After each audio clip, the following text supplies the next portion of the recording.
Hey guys, it's trainer Hailey here, and today I'm going to be doing e-collar integration with my current board and train, Lexi. She's a little shy of the camera, as you can tell. So her owners wanted her to be able to do some off-leash healing as well as some off-leash recall. Specifically, he said he wanted to take her on fishing trips where he didn't have to worry about keeping her on a leash, and we could have some sort of safety net with the e-collar. Hi, Mama. So with this, Lexi is actually using the mini Educator. We had her on a Sport Dog 425X to start off, but as I was doing the integration process, I noticed that she is very sensitive when it comes to the stimulation feeling from the e-collar itself. And even on a small dog level 1, she would immediately freak out, and that's not what I'm looking for because e-collars are not supposed to be harmful. And so I switched her to the mini Educator, and she does really great on this one because this one's made specifically for sensitive dogs like Lexi here. When I do this, I want to make sure that the collar is on properly. So with this, I have her training martingale collar on top in case I have to use it, and then I have the e-collar on. The reason I do that is because I don't want to have the e-collar on top, and if I have to use the martingale, it would pull up the e-collar anytime I use it. And when I do this, I want to make sure she's standing for it. With her, she's a lot more fearful. She doesn't stand a lot, or she just immediately goes into a down. So it might look a little different, but preferably we would like her to be standing, or your dog to be standing when introducing the e-collar. I want to talk about the proper steps and see what I mean about going down into a down. I want to talk about proper steps of doing the integration process. So you don't want to just slap on an e-collar and then start stimming the dog. Obviously, it's going to scare them or send them into a shock. So with this, I'm going to put it on probably the first 2 days and not even turn it on. I'm just going to place it on her neck and get her used to the actual feeling of the collar and making sure it's not too tight on her. I can still put a finger underneath the prongs and move it around if necessary. Typically around day 3, 4, 5 is when I start the actual positive association with the stimulation on the e-collar. So with that, all that means is I'm stimming her from the collar, and then I'm giving her a treat, or I'm giving her some sort of positive love, something like that, to make sure that the e-collar is getting a positive reward rather than negative. So what I'm going to do is find her working level to start off.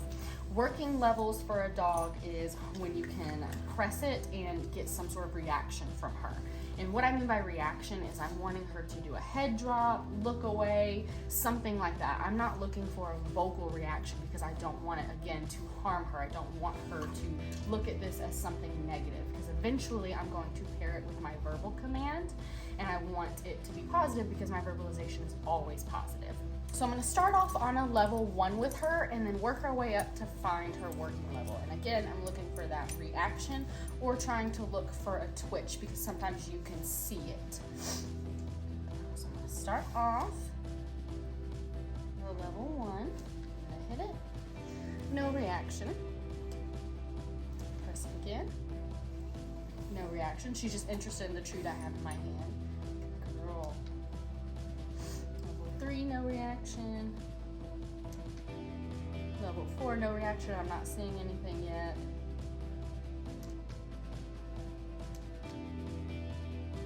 No reaction on level 5. There we go. So with the level 6, I noticed a slight jump in her ear. She didn't necessarily turn or look away, but I was watching carefully and her ear just jumped just slightly. So I'm going to consider that her working level for now.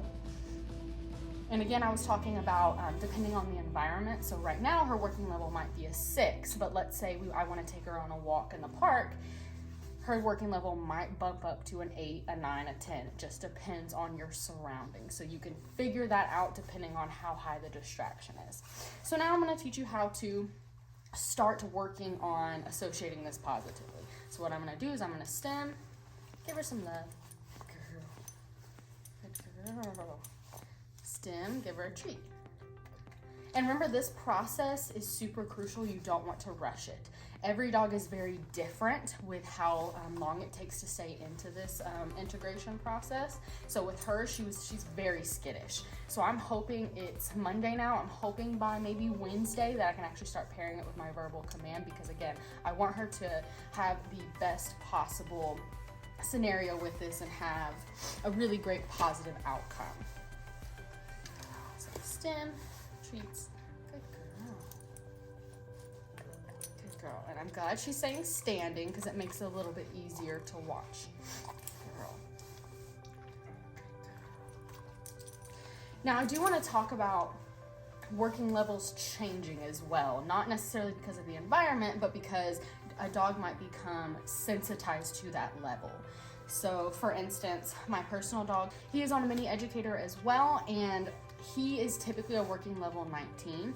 So that just means, let's say I'm working with him for about 3 or 4 hours and he's been on a level 19, and then suddenly he becomes vocal at that level where it seems like it's not necessarily hurting him, but he's a lot more aware of it.